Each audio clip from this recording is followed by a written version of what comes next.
You want me to tell the whole story, how it ends? The Mercedes-Benz Interview Lounge. Hey, thank God you're listening. I know you have to sometimes turn us on to just trust that we're going to do the right thing. Trust me. When I introduced to you one of my best friends of all time, Patty Steele, a legend in radio broadcasting. But Patty and I have been best friends for, God, since 1989 is when I first came to Z100. Yeah. And I had only just gotten there as well. We were little babies. we were old babies. Anyway, old babies. So here's the thing. Patty has been worked in some of the biggest radio stations known to man, but all the while always had this fascination with history. Yes. And we never really knew what to do with Patty and her fascination for history. But as it turns out, with the podcasting world erupting as it has, Patty has found this lane with her podcast called The Backstory with Patty Steele. And you have so many people loving your interpretation of historical events. You make history interesting. You're that history teacher that we always loved because they made it so tasty and so crunchy and so fabulous. So let's talk about it. It's and you and I have talked about this before. It's that ability. You want people to be able to touch it. And I think that's the problem with the way we teach history in schools too often. It's really dusty, when in fact, it can not only inform where you are in life now by understanding what happened before, but also help you plan for the future. And there are so many, you begin to realize these were folks. These aren't statues. These aren't paintings. These were regular folks that had the same drives and motivations and desires that we all have. It just happened to live in a different time with a different set of circumstances. And that's what fascinates me. It's the people. The events are interesting. The people are what fascinate me. One of my favorite episodes you did was, about President Lincoln at the theater and who else was in the box with him. So the president went to see the show. And of course, we all know how that turned out. But there was more going on in that box than just the president and that assassination. What was the story? But who was there with him? It was, there were like 13 people that turned the Lincolns down because Mary Todd was, can I say the word bitch? Bitch. Yes. Mary Todd, Patty. she was a flaming bitch. Anyway, go ahead. Yeah. Very intelligent, but really bitchy. And so nobody wanted to hang out with her. So everybody was like, oh God, no, I got to wash my hair or whatever. And nobody wanted to go to the theater. And so this young couple who Mary was friends with the young woman. And then the fiance had been in he was like a captain in the military during the Civil War and had a lot of PTSD from that. So they're sitting in the box with him. And of course, we know they had a surprise guest who came in and immediately shot Lincoln. These guys, he then attacked this young soldier, thinking, by the way, that it was Ulysses S. Grant, because that's who everybody said was going to be there. It was dark. That guy started to fight with Booth. So Booth pulls out a knife and he like slits his arm from shoulder to elbow right to the bone. So when you hear about all the blood in the box, it had nothing to do. Lincoln didn't bleed because it went in right behind his ear and lodged in there. It was all this guy Henry's blood. And in the aftermath, he almost died too, but in the aftermath, people blamed him for either not stopping the assassination. Some of them thought he might have been an interested party who had taken part in the assassination, and it drove him insane. And his eventually his wife, this woman, said to her friends, it's like we're zoo animals. We go out, go out to dinner. They didn't go to the movies, but they would go out.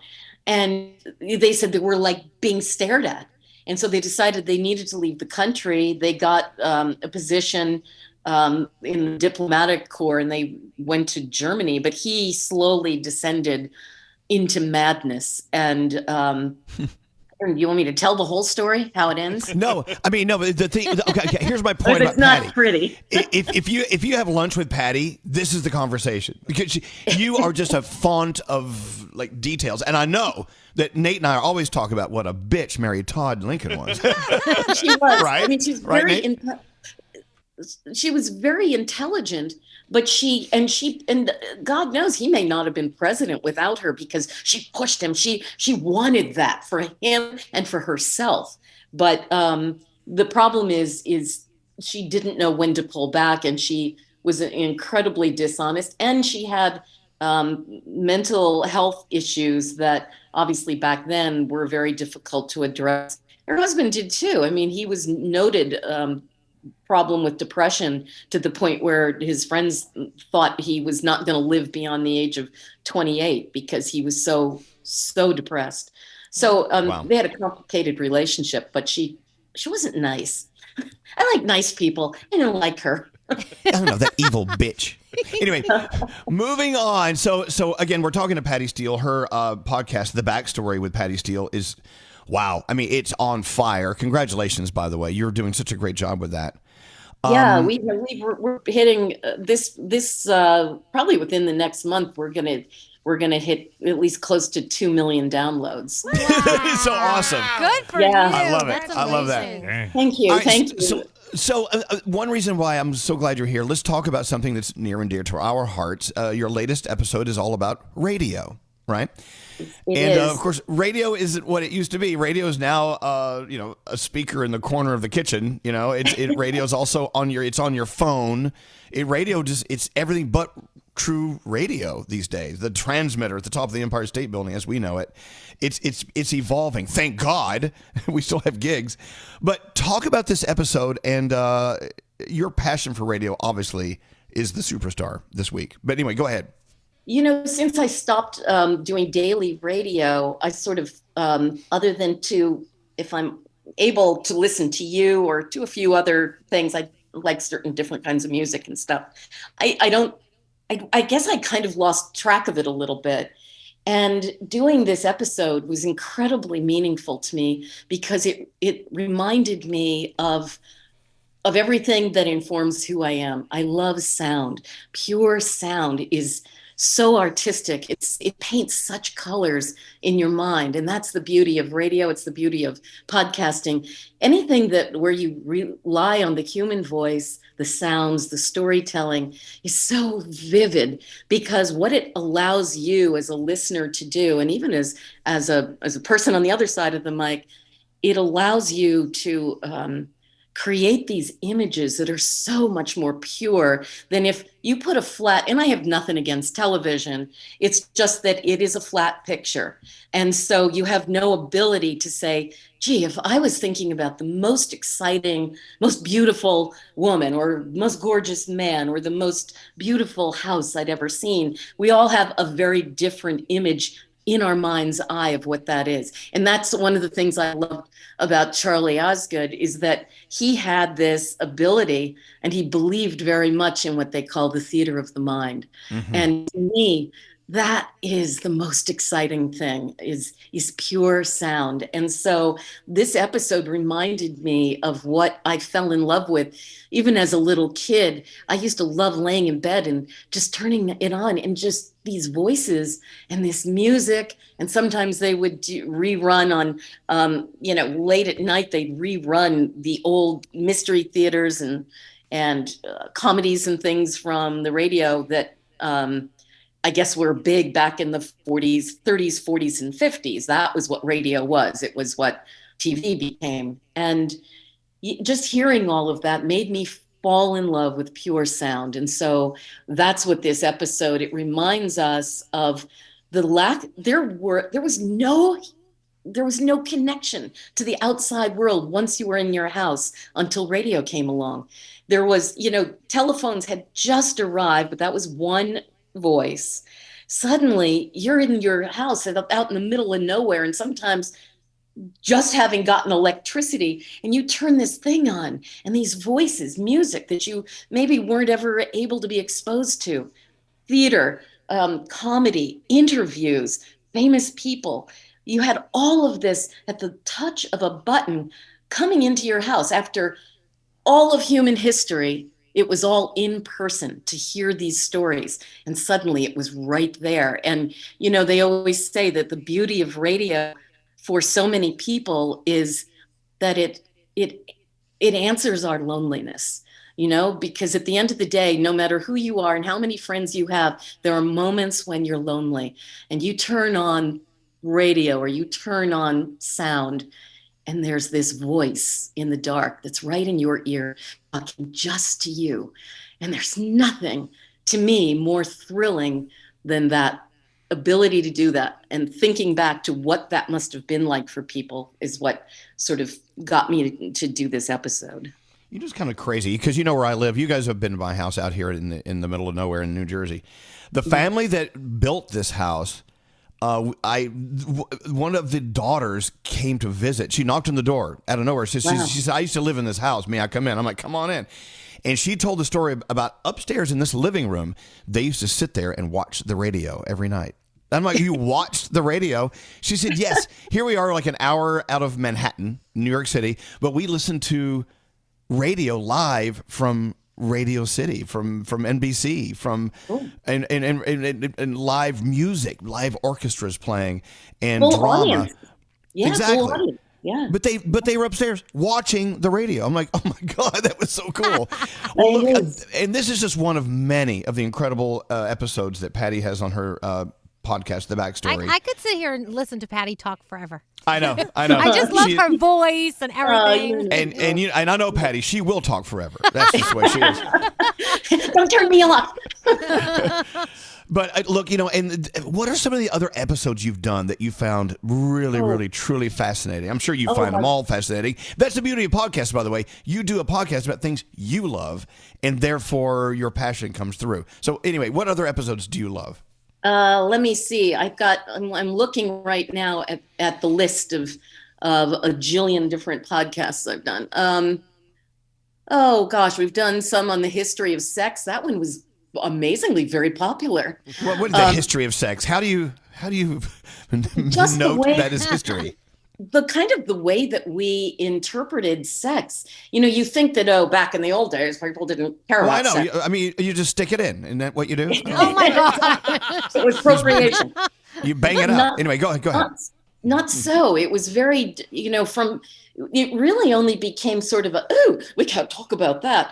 In the late 17, early 1800s is when all of that started. Previous to that, there was a lot of wildness going on. You go all the way back to Roman and Egyptian times. They were red hot. And, it was a whole different kind of a thing. But you had to also be careful because it was also very political. And the biggest problem, and this is why by the late 17, early 1800s, everybody was thinking about, wait a minute, I want to leave all my stuff to my kids, but how do I know if they're my kids? This was the men thinking, which is why they began to crack down on women. Women were not supposed to mess around because then we wouldn't really know who the kid belonged to, whereas men could stick it wherever they wanted to. So that was kind of how that came about. But that was a really fun episode.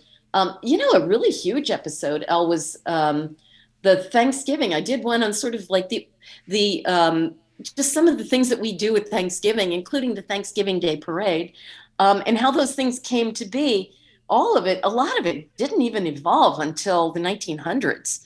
And some of it in the late 1800s. We didn't even eat turkeys until Charles Dickens made a big deal of turkeys in A Christmas Carol, and suddenly that became the popular thing.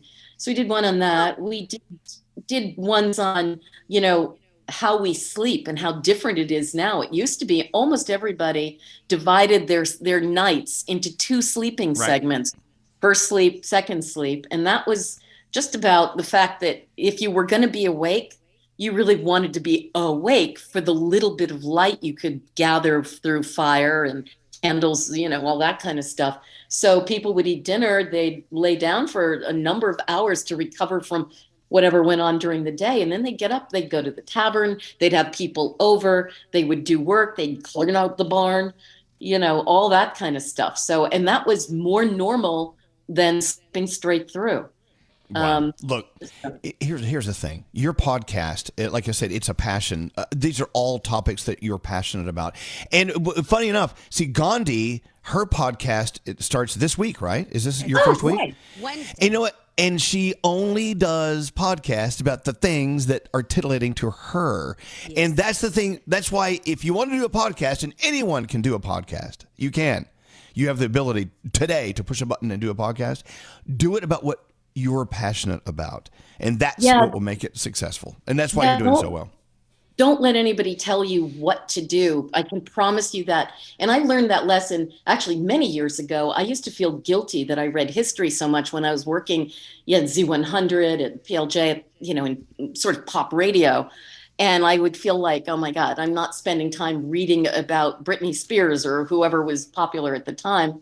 And believe it or not, my therapist said to me, she said, stop talking like that. She said, one of the things that makes you different and interesting is that you have a passion for something and you're not afraid to pursue it. And she said, even though you may not talk about history on the radio, it informs how you speak, the way you speak. And she said, so love yourself for that and don't stop that. And it was the first time I forgave myself for having this kind of weird passion. And what I've found out since is every time I mention to somebody, I'm doing now a podcast on history, they go, I love history. And we forget how many people secretly have that dirty little secret that they love history and the past. So wow. I appreciated that she taught me that. We love you. We love you. And, and a lesson to be learned with or without a podcast in life. Yeah. You chase your passions and be true to yourself. We love you, Patty. Again, please, wherever you get your podcast, especially if you get it from iHeartRadio, the backstory with Patty Steele, please check it out. And that passion comes through with each episode. We love you, Patty. Love you, Patty. Thank you. Don't forget to DM me if you have any story ideas. Oh, that's right. You want to talk about that. You said people are really they're giving you I'm getting great ideas, including from Nate, and then also, which I really appreciated. Wait, what did Nate give you? Nate gave me, I think in fact, you guys were talking about it because I saw him talking about it on, yes, Diesel. It's a great story. It's a crazy story. He loves the Diesel story. Yeah, so and how do other people DM you? listeners have been sending. So all you have to do is DM me Instagram at Real Patty Steele or Facebook Patty Steele and just give me your ideas. I've been getting a whole bunch of great ones. And so we're getting underway with researching those and getting those on. So I appreciate it very, very much. Well, I would like for you to focus in a little bit more on that bitch, Mary Todd Lincoln. I'm going to actually. Yeah, I have an episode coming up. So we love you, Patty. Thank you for coming on. Again, the backstory with Patty Steele. Check it out. The Mercedes-Benz Interview Lounge.